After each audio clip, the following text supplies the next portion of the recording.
The hoodie is back on. That means it's cold outside in Dallas. Hey guys, it's Dr. Perlman and I'm back with another stability, mobility series type video.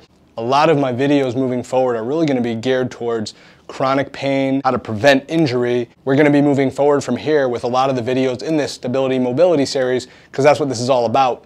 Life is all about balance. Life is all about finding balance within stability and mobility when it comes to your spinal health.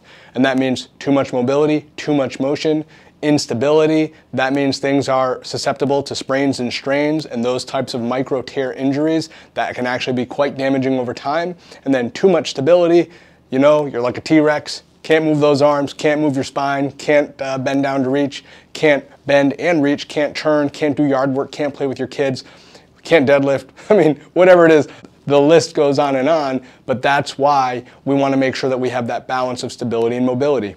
Today's video is going to be focused on one thing, looking at 2 exercises. And those 2 exercises are going to determine whether or not you have a problem with your lumbar disc and then what to do about it, or if your joint or your spinal facet joints have a little bit of irritation based on maybe a pull or a push or a lift or a turn or a fast motion kind of injury that didn't really involve the disc so much, but you know, what you can do about that as well, and then how long they might take to heal depending on that mechanism of injury. So check it out. This is what we've got for you. Stay tuned and watch what these 2 exercises can do for you. All right, guys, so check this out.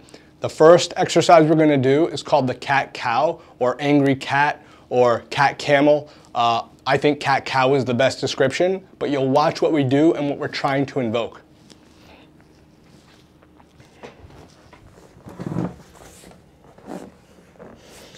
So this exercise, I do it on the ground, on the carpet, on a yoga mat. You can do it on a bench, but this has a little bit too much depth.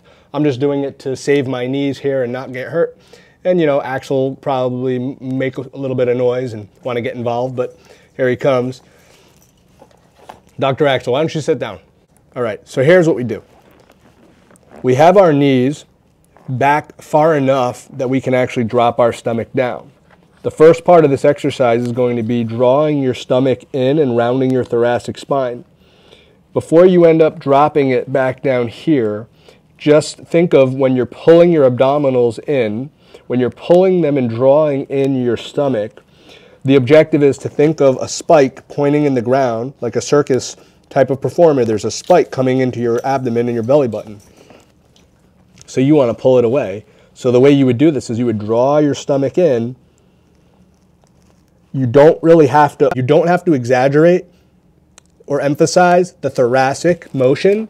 So if you're having a lot of chronic lower back pain, this is really centered around people that have lower back pain, you really don't have to draw up that high. It's just a few inches, few human inches of pulling your stomach in away from that spike right there. Now here's the key. If you feel pain and strain around those lower lumbar muscles, to the point that it's feeling compromised, that's the word I like to use. I like to use the word compromised. Where you think that this is going to make your injury worse, then you really need to stop after the first inch or 2 and then begin to drop it back down in here. Now, if that's just a little uncomfortable, you're going to come back up to the point to where it didn't feel compromised, but maybe slightly uncomfortable, and drop it down to there. And part 2 is going to be, if it feels good to draw away and kind of round like this and it gives you a lot of relief, and then as you drop into the motion like this, as you drop the stomach down, if it begins to really, again, feel compromised or make you feel like you're more injured, then you need to stop and not try to force it down or even let it drop further down. Because you don't have to force it down. You can move your arms forward, lean in a little like this, where you can just really let your stomach drop down low. And again, if that makes it feel compromised, don't do it. Come back up a little bit, a couple of inches up, without really rounding like that angry cat, and then just let it down about an inch, and then come back up and engage back up instead of letting it really drop down. So the other exercise that we talked about was if you do 6 inches like this, or feet or toes pointed, or you do like this hollow hold position. So if you're doing that, if you're doing that type of an exercise and within 30 to 40 seconds you feel a ton of lower back tightness, this is a problem. This means that you don't know how to activate your core properly in that position, and you could be flexion intolerant, so much so that it is destroying that L4, L5 lumbar disc, and that is going to be the thing that will keep you from getting better. So if you're an avid exerciser and you're doing this, you need to find a different way to work out your core. It's not doing anybody any good. So let's go over what to do about this. All right, so here's the deal. If you drop your stomach down, and typically if you feel like you're not able to go low enough with your stomach, if you don't feel like you can drop your stomach down easily enough to kind of feel the effectiveness and get that range of motion from flexion into extension of the spine, then that means that you can either put your arms out, right? You can either put your arms out a little farther away from you, or you can move your knees back and out slightly as well. If that doesn't help, that's the cue to be able to drop your stomach down farther.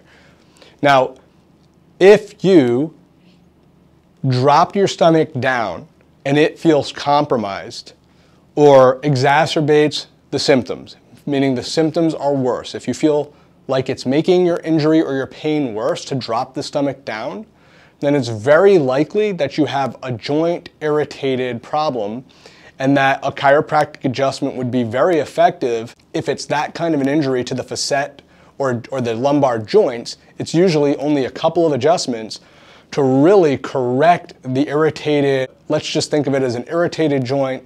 The cartilage and the articulating surfaces are built up with some kind of a pressure, and that slight irritation oftentimes takes very little chiropractic adjusting. And what you'll want to do is also spend more time finding the progression towards more depth in that range of motion where you can let your stomach hang down.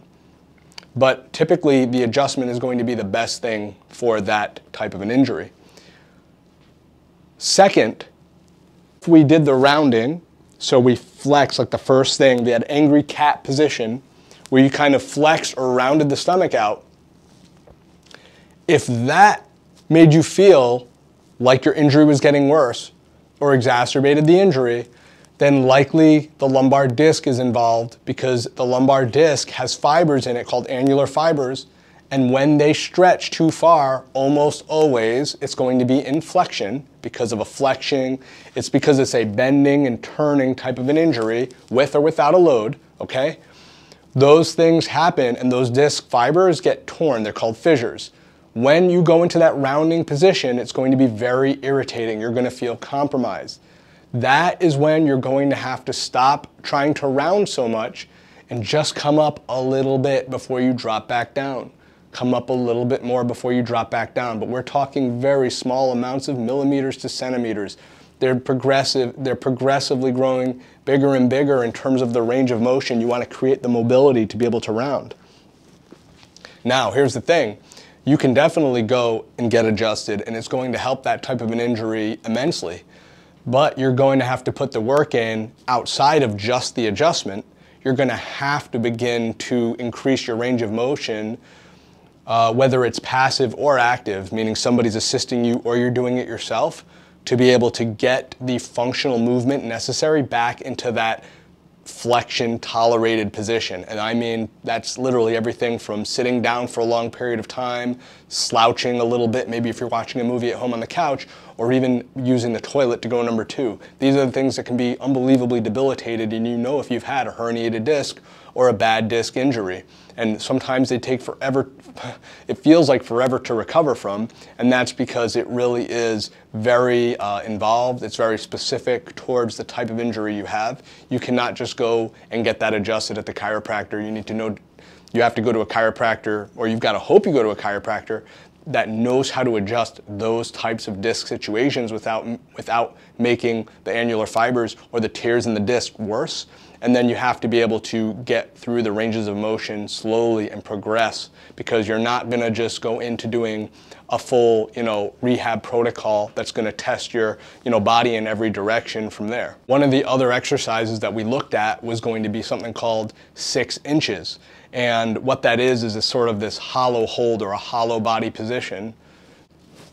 And if that hollow body position fatigued your back within like the first 30 to 40 seconds and you're really feeling tight in your lower back around here, you need to just stop that altogether. A lot of trainers out there, high school, athletic, collegiate trainers, high school trainers, personal trainers, CrossFit trainers, for all the good intentions that most of them have, this is a very common, overutilized exercise.